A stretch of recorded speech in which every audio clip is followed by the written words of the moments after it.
Good morning and welcome to PRFS2 Lesson 21. Today we're going to be talking about valuing diversity. So please complete the self-assessment exercise on page 271. Pause the video here and play when you're done. So after you've completed that self-assessment exercise, I want you to ask yourself a couple of questions and you're welcome to post your answers on the discussion boards. So do you understand workplace diversity as well as you think you did? And what aspects of it did you find surprising? To follow on from this, are you a diversity optimist, a diversity realist, or a diversity pessimist? And what do you think is the ideal here, being an optimist, a realist, or a pessimist? Feel free to post your answers on the discussion boards on Core Campus. So the skill concepts for today involve understanding how to get along with people who are different from us, because getting along with people who are similar to us can be difficult. Getting along with people full stop can be difficult. But getting along with people and managing people as well who are very different from us can be a lot more difficult. But the truth is that a diverse workplace is a functioning workplace. Because this is why we have workplaces. If everybody had the same ideas and did everything in the exact same way, what would be the point in hiring more people? Because they're exactly the same as you. You're not going to get the range of ideas and methods that you would get by hiring people who are different from you. So having a diverse workplace is actually an ideal situation. So what is diversity? What diversity traditionally is the array of physical and cultural differences that constitute the spectrum of human differences. So before I move on to the next slide, please just take a moment to pause this video and think about what ways humans can be diverse in. So just take a moment to jot down some of those different ways. Pause the video here. So traditional diversity was actually quite narrow, and it tended to only consist of a couple of things. So first of all, race, age, gender, sexual orientation, mental or physical abilities, and ethnic heritage. I'm pretty sure you listed a few more different aspects of diversity. So what else did you list that wasn't on this list already? Because your list could have included a couple of different things. So we've got the usual ones involved there, such as race, sexual orientation, but also lifestyle. What kind of lifestyle do you live? Do you choose to live? Or do you live just because you do? What is your competency level? What is your language background? What income do you have and pay level?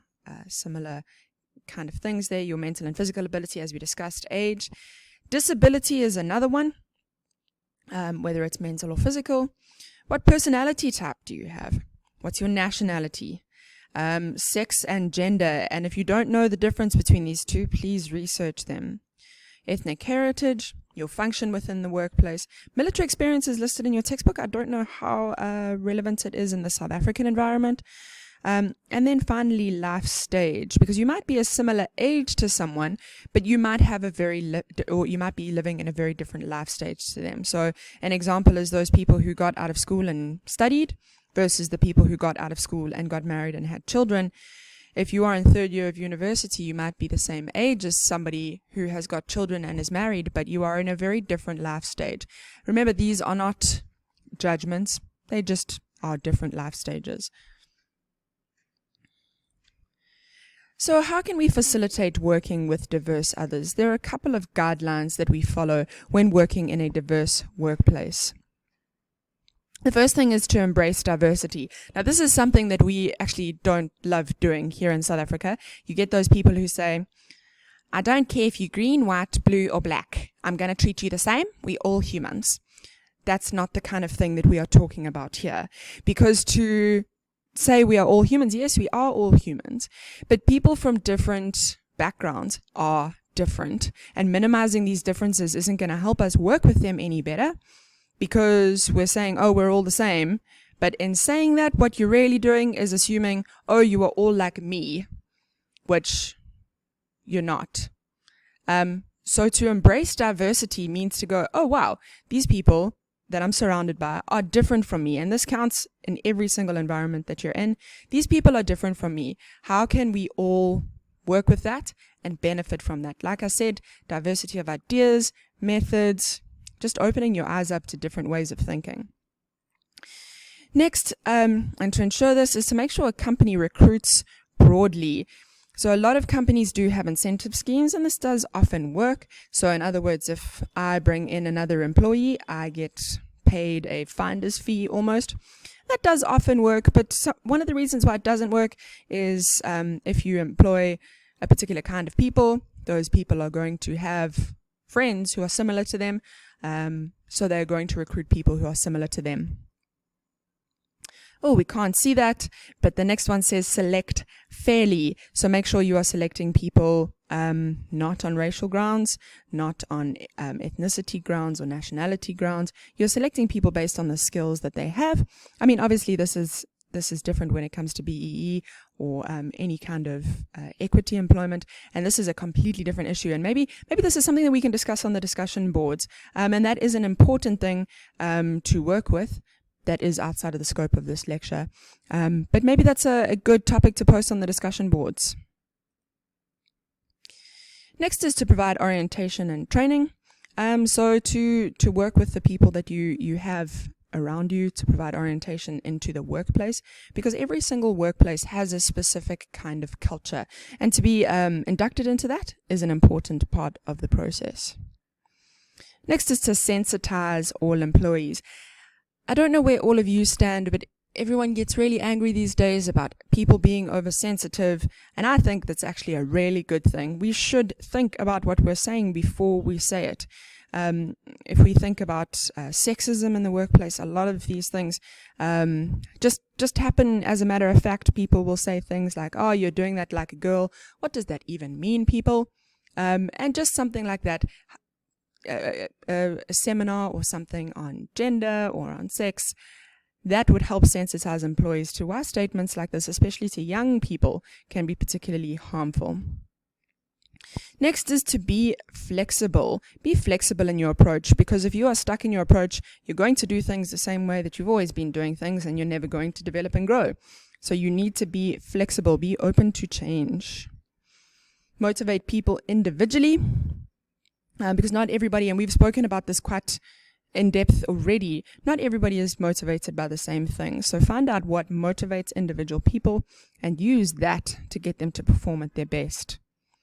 And finally, to reinforce employee differences. This sounds counterintuitive because we've all been indoctrinated with we're all humans, our blood is all red. That's great, we are all humans, but we're not all the same.